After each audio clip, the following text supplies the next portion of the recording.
Olá, meus irmãos, que a graça e a paz da parte do Pai, do Filho e do Espírito Santo seja convosco. Eu quero convidá-los a abrir as Sagradas Escrituras no Salmo de número 120. Salmo 120, abra a palavra do Senhor e acompanhe comigo a leitura da palavra que diz assim: Na minha angústia clamo ao Senhor, e Ele me ouve. Senhor, livra-me dos lábios mentirosos, da língua enganadora. Que te será dado, ou que te será acrescentado, ó língua enganadora? Setas agudas do valente e brasas vivas de zimbro. Ai de mim, que peregrino em Meseque e habito nas tendas de Quedar. Já há tempo demais que habito com os que odeiam a paz. Sou pela paz. Quando, porém, eu falo, eles teimam pela guerra. Vamos orar. Senhor, nós exaltamos o teu santo e glorioso nome, Deus. Reconhecemos que só o Senhor tem a palavra da vida eterna, de que tu és maravilhoso e digno de toda honra. Fale conosco, Senhor, nesta devocional, aqui neste salmo e nesse início desta série, destes salmos de romagem, que possa haver edificação no meio do povo de Deus. É o que rogamos, no nome santo de Jesus Cristo e na dependência dele. Amém. Meus irmãos, nós estamos começando uma série de devocionais nos salmos de romagem, que vão do 120 até o 134. Por que esses salmos são chamados de salmos de romagem? Salmos de romagem devido à romaria ou peregrinação. O que nós temos aqui são vários judeus que iam até Jerusalém, segundo uma incumbência que Deus passou a eles, de no mínimo uma vez por ano irem até Jerusalém para adorar o Senhor no templo. Então eles deveriam fazer isso, e aquela multidão de peregrinos, daí ter este nome de romagem ou romaria. Essa coleção é uma coleção menor dentro de uma coleção maior dos salmos. Então nós temos 150 salmos e dentro desses 150 nós temos esta coleção menor de romeiros ou peregrinos que iam cantando as suas emoções, verbalizando o seu amor e adoração ao nosso Deus. O Salmo de número 122, versículo 3 e 4, ele expressa muito bem esta romaria ou essa peregrinação dos judeus. Diz assim, Salmo 122, versículo 3 e 4. Jerusalém, que estás construída como cidade compacta, para onde sobem as tribos do Senhor, como convém a Israel, para renderem graças ao nome do Senhor. Então vejam que eles iam até Jerusalém, então eles subiam até aquele local, pois geograficamente era onde estava o templo e aonde eles iam adorar o Senhor. Em vez de salmos de romagem, no texto original nós temos os cânticos da subida. Então, porque eles subiam até Jerusalém para cultuarem a Deus. E essa viagem, meus irmãos, que eles faziam, era uma viagem extremamente complexa, era uma viagem difícil. Primeiro, tente visualizar ou deslumbrar aquela multidão de peregrinos que ia até Jerusalém. Ali tinha mulheres, tinham homens, tinham idosos, tinham crianças, eles iam com animais, eles iam com comidas. Então era uma multidão que ia fazendo aquela viagem. E a viagem tinha as suas adversidades. Tinha dificuldade do próprio terreno. Você tem uma ideia o que é subir e descer um morro? Ou subir e descer ali um monte? Não é fácil. Então eles poderiam escorregar em pedras, eles poderiam cair e se machucar. Uma pessoa mais velha, certamente seria bem difícil aquela viagem, mas havia também os problemas, as adversidades climáticas. Durante o dia era um sol escaldante. Durante a noite, de uma hora para outra, a temperatura mudava e descia já a temperaturas abaixo do zero. Obviamente, isso poderia levá-los a eles ficarem doentes assim de uma forma muito rápida. Havia também problemas de feras, poderiam ser devorados ali por ursos, ataques de leões, ou poderiam ser picados por víboras, por escorpiões, por vários animais ali que poderiam certamente fazer com que aquela viagem fosse frustrada. estrada. Mas em meio a tudo isto, eles iam cantando, eles iam ali externando as suas emoções. Por exemplo, nós temos o Salmo de número 121, que começa dizendo: elevo os meus olhos para os montes, de onde me virá o socorro? O meu socorro vem do Senhor que fez os céus e a terra. Então, em meio a esses problemas climáticos, problemas da estrada, problemas também de serem assaltados, problemas de serem devorados, o salmista ia cantando: eleva os meus olhos para os montes, pois o meu socorro vem daquele que fez os céus e a terra. Eles iam também cantando a alegria de poderem adorar o Senhor ali no templo, né? Eles diziam: alegrei-me quando me disseram, vamos à casa do Senhor. Então era aquela alegria que todos ficavam imbuídos deste sentimento, e apesar das circunstâncias eles iam cantando e bendizendo o Senhor. Então, meus irmãos, isto é o Salmo de romagem. Ou os salmos de romagem, eles expressam isso, as emoções, a sua alegria, sua ansiedade, suas frustrações, os seus pecados, e tudo isso eles iam verbalizando a nível de cânticos. E neste salmo específico, que é o que abre esta série de salmos, nós temos aqui um salmo onde o salmista, ele vai externar a sua angústia. O salmista estava angustiado devido aos seus inimigos que estavam caluniando ele, estavam se levantando contra o salmista através de várias investidas caluniosas, de mentiras, de falsidade. Então, em meio a tudo isso, ele pega e clama ao Senhor por socorro, para que Deus venha em favor dele, e Deus então pega e responde a sua oração. Então é um salmo no qual nós temos aqui o salmista e todos aqueles romeiros ali cantando ao Senhor para que Deus o socorra em meio a essa adversidade. Então é isso que nós vamos ver aqui dentro deste salmo. Então o salmo começa da seguinte maneira: olhe para o versículo de número 1. Na minha angústia, clamo ao Senhor, e Ele me ouve. Provavelmente, meus amados irmãos, o salmista aqui, ele está se lembrando de algum fato anterior. Ele está se lembrando de algum momento em que Deus respondeu à sua oração. E por que digo isto? Porque lá no original, no texto hebraico, o texto aqui, os verbos estão no passado. Está no pretérito. Então, ele está falando de que o Senhor respondeu a ele dentro desses momentos angustiosos, dentro desses momentos de adversidade. Alan Ross, que é um comentarista dos Salmos, ele diz que a dificuldade e a angústia aqui do salmista deve ter sido em relação a alguma situação anterior.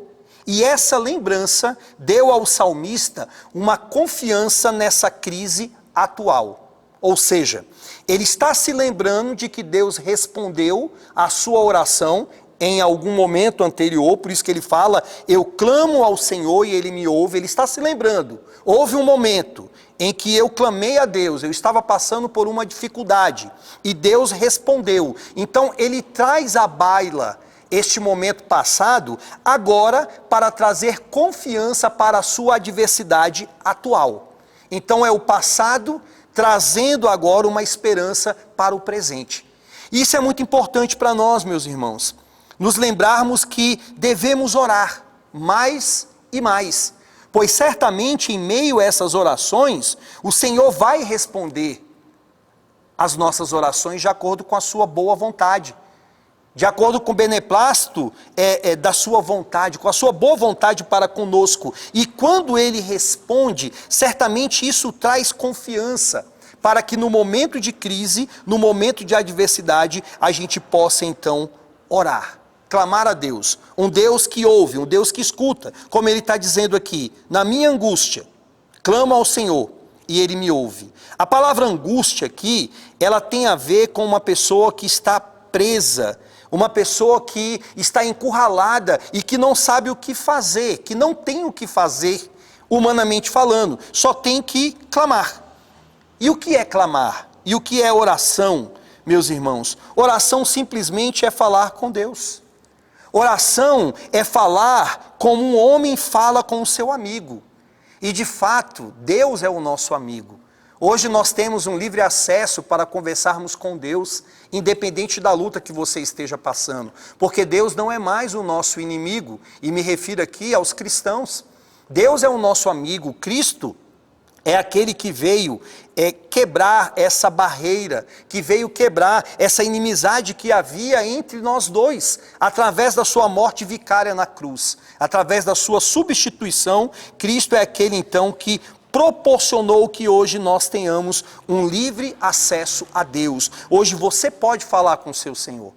Você pode conversar com Ele, certamente Ele ouve as nossas orações. E quando nós orarmos, nós devemos orar com fé, crendo que Ele existe, crendo que Ele atende, crendo que Ele, segundo a sua vontade, Ele vai nos responder. E tudo isso está aqui, meus irmãos, dentro deste salmo.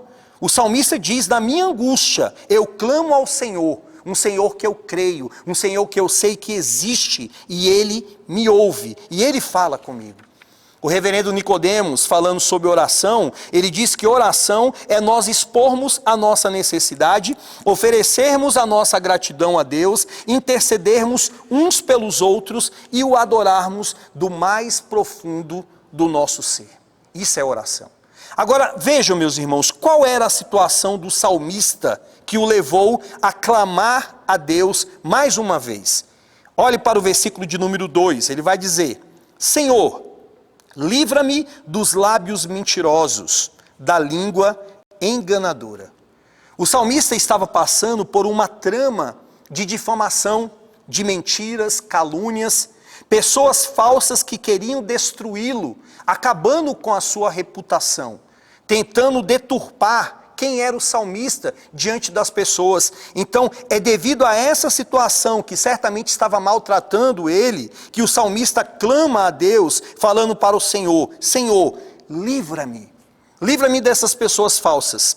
Livra-me desses lábios mentirosos, dessas línguas enganadoras, dessas pessoas que estão falando mal de mim.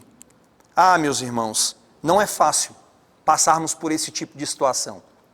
Eu não sei se você já foi alvo de difamação, alvo de calúnia, da quebra do 9º mandamento, mas certamente é algo doloroso. E muitas das vezes, uma vez que essa palavra mentirosa, essa difamação, ela é proliferada, não tem mais o que fazer que não seja orar. Porque às vezes a rapidez com que aquela mentira, ela chega nas casas, nos ouvidos, ela é bem mais vagarosa do que a verdade que é proferida. Às vezes a pessoa tentar ali resolver aquela situação, nem todos vão estar a par daquilo. Então é um tipo de situação difícil ser alvo de difamação. E a Bíblia, em muitos momentos, ela condena esse tipo de prática. É algo que aborrece o nosso Senhor. Por exemplo, Tito 3,2 diz: não caluniem ninguém. Sejam pacíficos, amáveis, mostrem sempre verdadeira mansidão para com todos os homens. Provérbios 10,18 diz que quem esconde o ódio tem lábios mentirosos, e quem espalha calúnia é tolo. Provérbios 16,18 diz que o homem perverso, ele provoca dissensão, e o que espalha boatos afasta bons amigos. E aqui dentro dos Salmos, o 34, versículo 13 diz: guarda a sua língua do mal e os seus lábios da falsidade. Mas em tudo isso, lá em Mateus, no Evangelho, sobre algo futuro, o nosso Deus diz: mas eu digo que no dia do juízo, os homens haverão de dar conta de toda palavra inútil que tiverem falado. Então essa era a situação do salmista. Ele estava dentro de uma trama de mentirosos que estavam caluniando a ele. Agora, irmãos, o que o salmista fez? Qual foi a atitude do salmista? O versículo 2 diz que ele clama a Deus: Senhor, livra-me dos lábios mentirosos. Então o que ele pede? Ele pede para o Senhor trazer livramento para ele. De maneira que quando nós estivermos passando por esse tipo de situação, ou se você estiver passando, ou se porventura vier a passar por isso, aqui está o que Deus quer que nós façamos? Nós devemos clamar a Deus, nós devemos pedir a Deus livramento por esse tipo de situação. E livramento, ou seja, recorrer a Deus em meio às adversidades, é a máxima de todos os salmos de romagem. Em todos eles nós vamos ver os homens clamando a Deus para que Deus o livre. Aqui nós temos isso, pedindo o livramento. No Salmo 121 também, nós vemos o salmista dizendo, alegrei-me, ou melhor, 121, quando ele diz, de onde virá o meu socorro? O meu socorro vem do Senhor que fez os céus e a terra. O 122, ele também vai clamar pela paz em Jerusalém, ou seja, entendendo que o socorro viria de lá. O 123, ele vai clamar por auxílio divino, vai clamar pela misericórdia do Senhor. O 124, pelo reconhecimento do livramento que o Senhor deu. Em vários momentos aqui, o Salmo 124 vai dizer, não fosse o Senhor que esteve ao nosso lado, Israel que o diga. Não fosse o Senhor que esteve ao nosso lado, quando os homens se levantaram contra nós e nos teriam engolido vivos, quando a sua ira se acendeu contra nós. Então, em todos os salmos de romagem, nós vamos ver o povo em meio à adversidade, eles clamando a Deus. O povo recorrendo ao Senhor. Isso é o óbvio, é aquilo que nós temos que fazer. E pode ser que você pense bem assim, pastor, mas é o óbvio, todo mundo sabe que no momento de angústia nós devemos clamar a Deus. É verdade, meus irmãos, nós sabemos disto. Mas, infelizmente, nem sempre fazemos assim. Nós temos uma tendência pela nossa carne de, nestes momentos de adversidade, a gente se rebelar contra Deus. Ou a gente ficar indignado e simplesmente ignorar aquilo. O mais difícil, neste momento de angústia, é a gente fazer como o salmista fez, clamar, orar, implorar a Deus. E o clamor aqui não é uma simples oração, mas é uma oração com fé. É uma oração aqui que ele está bradando ao Senhor em voz alta. Eu clamei ao meu Deus. A tendência é o contrário disso, porque a nossa carne, ela milita contra o nosso espírito, quanto às coisas de Deus. E veja então, meus irmãos, que em meio a isso, essa angústia, a adversidade, o salmista ora e Deus responde. Mas Deus responde não da maneira como o salmista pede. Por quê? Deus, ele não é obrigado a responder às nossas orações do jeito que a gente pede. Ele é o nosso Deus, ele sabe do que nós precisamos. Olhe para o texto que no versículo 3 e 4, nós temos aqui a resposta que Deus deu para ele. Que te será dado? Ou que te será acrescentado? Ó língua enganadora, setas agudas do valente e brasas vivas de zimbro. O salmista aqui, ele não mostra que Deus, ele responde à sua oração. O que ele queria? Ele queria que Deus livrasse-o dos lábios mentirosos. Mas você não tem nada aqui no texto que mostre isso. Nada no texto mostra que ele foi livre desses homens maus. Mas só que Deus, através da oração, ele trouxe uma conscientização na mente do salmista. É como uma iluminação, um norte escriturístico para ele. Ele entendeu, primeiramente, o seguinte, que a resposta que Deus estava dando, não é que Deus iria livrá-lo naquele momento daqueles homens, mas que lá no futuro, o Senhor agiria de justiça com eles. Quando ele diz aqui, que te será dado, ou que te será acrescentado, ó língua enganadora, ou seja, homens mentirosos, ele diz no verso 4, setas agudas do valente. Ou seja, ele está pegando aqui aquelas setas no qual, quando os valentes estavam ali guerreando, aquela flecha que atingiria em cheio aqueles homens, ele está dizendo, olha, isso vai acontecer com vocês. Ou seja, vocês vão desfrutar do seu próprio veneno. O Senhor vai pagá-los com aquilo que vocês merecem no tempo futuro. Setas agudas do valente e brasas vivas de zimbro. Esse tipo de madeira aqui, era uma madeira que ela queimava intensamente, muito mais do que o carvão. E aqui ele está dizendo o seguinte, olha, assim como essa madeira, ela queima intensamente, assim também será a paga que vocês vão sofrer. Algo futuro. E aí, diante disso, então, ele termina o salmo, do versículo 5 e diante, dizendo, ai de mim, que peregrino em Meseque e habito nas tendas de Quedar. Não quer dizer que ele estava aqui nesses lugares que eram bastante longínquos de Jerusalém, mas ele estava dizendo, olha, eu habito no meio de pessoas que são extremamente hostis a mim, e já há tempo demais que habito com os que odeiam a paz. Eles não querem a paz, mas da minha parte, eu sou pela paz, quando porém eu falo, eles teimam pela guerra. Ou seja, mesmo em meio a todas essas lutas, eu tenho tentado caminhar com vocês em paz. Vocês não querem, mas eu estou fazendo a minha parte. E estou entregando tudo isso nas mãos do Senhor. Quais são as lições, meus irmãos, que nós podemos tirar deste primeiro salmo, dessa série aqui dos salmos de romagem? Primeiro, em meio às adversidades, nós devemos clamar ao Deus do pacto. Devemos orar ao Senhor. Foi isso que ele fez aqui. Na minha angústia eu clamo ao Senhor. Ele não está clamando a qualquer Deus, mas ele está clamando ao Deus do pacto, ao Deus da aliança. É o Deus que se revelou lá para Moisés. É o Deus que tem se revelado ao seu povo, o único Deus. Então, quando você passar por uma angústia, por uma adversidade, clame, ore, dobre o seu joelho, ou ore de pé, ou caminhando, seja da maneira como for, mas em nome de Jesus Cristo, clame, e clame no nome de Jesus Cristo, que é a porta certa, que é o acesso que nós temos a Deus. Mas em segundo lugar, nós aprendemos, meus irmãos, neste salmo, que neste mundo caído, nós passaremos por privações.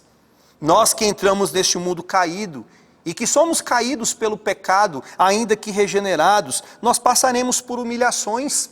Isso é inevitável. Eu e você estamos sujeitos a passarmos por isso, por difamações. E estamos sujeitos a passarmos por isso, e estamos também sujeitos a sermos os agentes propagadores desse tipo de ato. Nós temos que tomar tanto cuidado quando lemos um salmo desse, que tanto eu posso passar por isso, e tenho que ter a atitude correta, mas também, pelos meus pecados, eu posso estar sujeito a ser um agente caluniador na vida de pessoas. Então, neste mundo caído, nós podemos passar por isso. E em terceiro lugar, nós aprendemos que nem sempre seremos atendidos em nossas orações do jeito que queremos. Como eu disse, Deus não é obrigado a responder do jeito que você quer. Meu querido irmão, Ele é Deus, Ele é o teu Pai, Ele é o teu Senhor, Ele sabe o que é bom para nós. Então, certamente, nem tudo o que pedimos o Senhor vai dar. Você lembra lá da oração de Paulo? Quando Paulo, em meio àquele espinho na carne, que é um texto extremamente controverso para muitos teólogos, que não sabem de fato o que é, mas que certamente era uma coisa muito angustiosa na vida de Paulo. E Paulo clama ao Senhor por 3 vezes para que Deus o livre daquilo, e Deus fala para ele, Paulo, a minha graça te basta. Então pode ser que em alguns momentos o Senhor vai deixar que a gente passe aqui por uma série de humilhações e dizendo para nós, a minha graça te basta. E quando nós pensamos, meus irmãos, que o maior de todos os problemas, a maior de todas as angústias, uma angústia eterna, que é a angústia de viver no inferno, nós fomos libertados de passarmos por isso. O que passamos aqui, meus irmãos, por mais doloroso que seja, não pode ser comparado. Então, louve a Deus, apesar da circunstância que você está passando. E por fim, este salmo a gente aprende que é um salmo que aponta para o nosso Senhor Jesus Cristo. O nosso Senhor, aquele que nós adoramos em espírito e em verdade, o Senhor da igreja, o cabeça, o sacerdote, o profeta e o rei, tudo aqui neste salmo aponta para Ele. Quem foi que passou por uma angústia tremenda, meus irmãos, inexplicável, lá no Getsêmani? Foi Jesus. Lucas, dentre os evangelistas, é o único que vai falar que Jesus, no meio daquela angústia, contemplando o que iria passar, a ira de Deus que cairia sobre ele na cruz do Calvário, ele sua sangue. Dos seus poros, junto com o suor, começa a sair ali pequenas gotas de sangue. Alguns psicólogos dizem que ali provavelmente é um sintoma psicossomático, ou seja, Jesus em meio àquela angústia, Jesus em meio àquela situação adversa que ele estava passando, ele começa então, no seu soma, no seu corpo, começa a sair ali sangue. Algo que começou no seu psique, daqui a pouco passa para o seu corpo. Mas em tudo aquilo, Jesus falou: Senhor, não seja feita a minha vontade, mas seja feita a tua. Ainda que ele tenha dito: Senhor, se for possível, que passe de mim este cálice. Mas Jesus depois disse: mas não seja feita a minha vontade, mas a tua. Jesus passou por angústia. Jesus passou por uma luta. E ele clamou ao Pai. E o Senhor o ouviu, meus queridos irmãos, ainda que deixou que ele passasse por uma via dolorosa. Que Deus te abençoe, meu irmão. Medite mais neste salmo, medite em cada texto aqui, em cada versículo, e clame ao seu Deus, que certamente Ele te ouve e te escuta. Deus te abençoe. Até a próxima exposição do salmo.